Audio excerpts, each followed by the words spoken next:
एक समय की बात है, भारत के एक गांव में एक बहुत ही लालची आदमी रहता था जिसका नाम था कलंदर। वह उस गांव के राजा के लिए टैक्स जमा करने का काम करता था और उसी गांव में ही रहता था।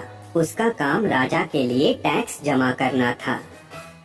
कलंदर जो चीज को चाहता उसे पाने के लिए लोगों से टैक्स लेने के नियमों को बदल देता और टैक्स के नाम पर उनसे जो चाहता वह हासिल कर लेता, जैसे उनकी बकरियां, बैल, फसल आदि। धीरे धीरे कलंदर की लालच की आदत की बात पूरी जगह फैल गई। कलंदर के कारण सब लोग वहां पर रहने से डरते थे। उसके पड़ोसी गांव में राघव नाम का किसान रहता था। राघव का एक बेटा था विशाल, जो बहुत ही चालाक और बुद्धिमान था। राघव का परिवार बड़ी गरीबी में जी रहा था, लेकिन राघव का सपना था कि उसका बेटा एक बहुत बड़ा आदमी बने। एक बार जब सब लोग बैठकर इधर उधर की बातें कर रहे थे तो विशाल ने लालची कलंदर के बारे में सुना और विशाल ने निश्चय कर लिया और बोला, मैं किसी न किसी तरह से इस लालची कलंदर को राजा से सजा जरूर दिलवाऊंगा। राजा को कलंदर के इस लालची स्वभाव के बारे में पता नहीं है, इसीलिए ये मुंह मांगे कर वसूल करके सबको सताता है। कलंदर एक बड़ा ही शातिर और चालाक आदमी था, इसलिए विशाल ने बहुत सोच समझकर एक योजना बनाई। अपने परिवार के सो के उठने से भी पहले वह अपने पिता के बगीचे में गया और वहां लगे एक छोटे से आम के पेड़ को खोज के निकाल लिया। विशाल पेड़ को लेकर जल्दी जल्दी कलंदर के गांव की तरफ से निकल पड़ा। उसे किसी भी तरह सुबह के समय ही अपनी योजना के अनुसार कलंदर के सामने पहुंचना था, वो भी तब जब वह लोगों से टैक्स वसूल कर रहा हो। ठीक समय पर विशाल कलंदर के सामने पहुंच गया। उस समय कलंदर लोगों से टैक्स वसूल कर रहा था। विशाल अपना परिचय देता हुआ बोला, सरकार, मैं विशाल हूँ, अभी आया हूँ और मुझे यह पता नहीं है कि इस गांव में एक गरीब आदमी कितना टैक्स देता है, क्योंकि मैं एक बहुत ही गरीब आदमी हूँ और मेरे पास देने के लिए कुछ भी पैसे नहीं हैं। उसकी बात सुनकर लालची कलंदर बोला, कुछ ना कुछ तो तुम्हें देना ही होगा, तुम्हारे पास क्या है? विशाल ने अपने पेड़ की तरफ देखकर कहा, मेरे पास बस यह जादुई पेड़ है, इसके सिवा कुछ भी नहीं है। कलंदर ने हैरान होकर कहा, जादुई पेड़? जादुई पेड़ का नाम सुनकर कलंदर बड़ा खुश हुआ और उसने पूछा कि आखिर इसमें क्या जादू है? विशाल ने चालाकी से हंसते हुए कहा, अरे मालिक, ये बहुत ही कमाल का पेड़ है। जो भी इसके पत्तों को छूता है वह कई घंटों के लिए लोगों को दिखाई नहीं देता। वह पूरी तरह से लोगों के सामने से गायब हो जाता है, पर वह सबको देख सकता है। लालची कलंदर को विशाल की बात पर भरोसा नहीं हुआ। उसने कहा, क्या तुम मुझे ऐसा करके दिखा सकते हो? विशाल ने कहा, हाँ, क्यों नहीं, जरूर। विशाल की बात सुनकर लालची कलंदर ने उसे ऊपर से नीचे तक देखा और बोला, अगर तुम यहाँ रहना चाहते हो तो तुम्हें अपना यह पेड़ मुझे देना होगा। मैं तुम्हें इस गांव में बिना कुछ दिए नहीं रहने दूंगा।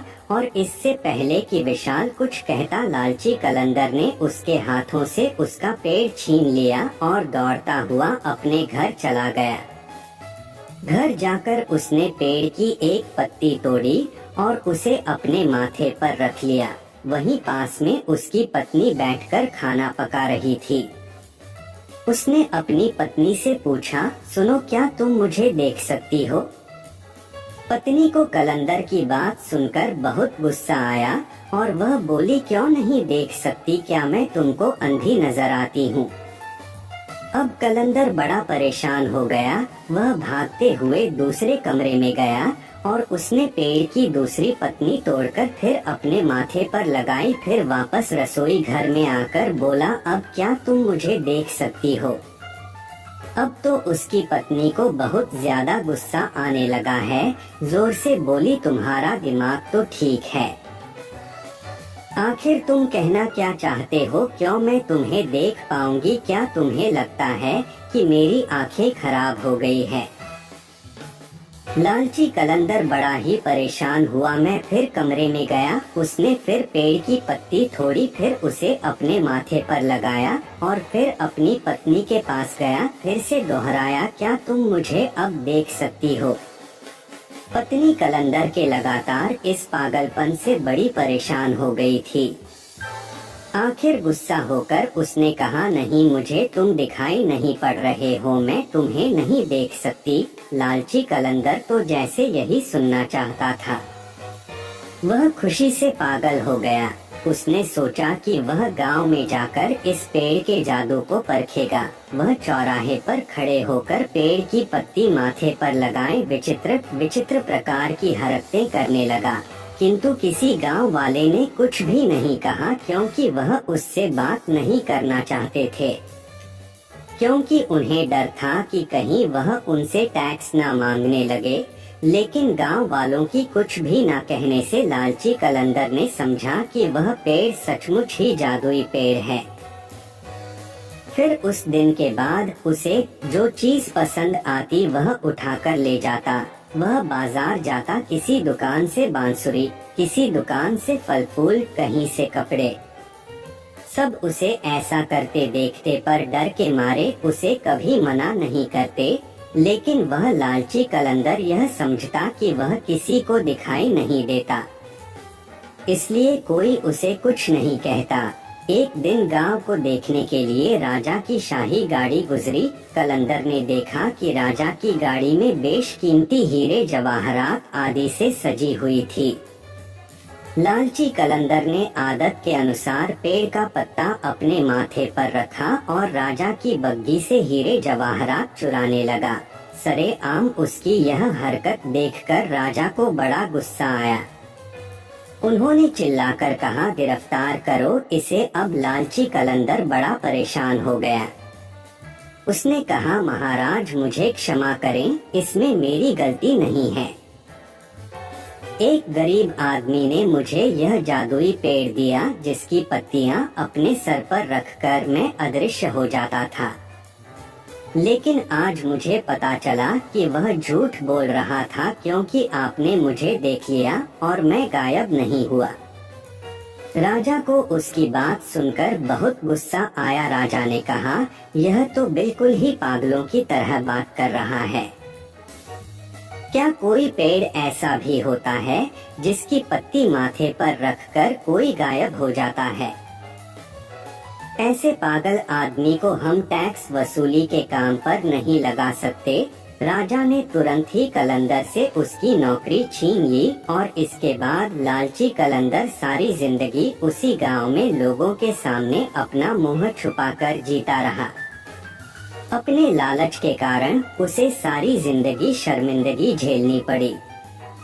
गांव वालों को जब पता चला कि विशाल ने किस चालाकी से कलंदर को उसके अन्याय की सजा दिलाई है, तो सभी ने उसकी बड़ी सराहना की। और जब यह बात राजा तक पहुंची तो राजा ने विशाल की बुद्धिमानी देखकर विशाल को ही टैक्स वसूली की नौकरी दे दी और विशाल न्याय पूर्वक गाँव में टैक्स वसूली का काम करते हुए आराम से जीवन बिताने लगा। लालच और अन्याय के कारण कलंदर को अपनी जिंदगी लोगों के ताने सुनकर शर्मिंदगी के साथ बितानी पड़ी। दोस्तों, हमें कभी भी लालच नहीं करना चाहिए। जब भी हम लालच करते हैं तो अपना ही नुकसान होता है।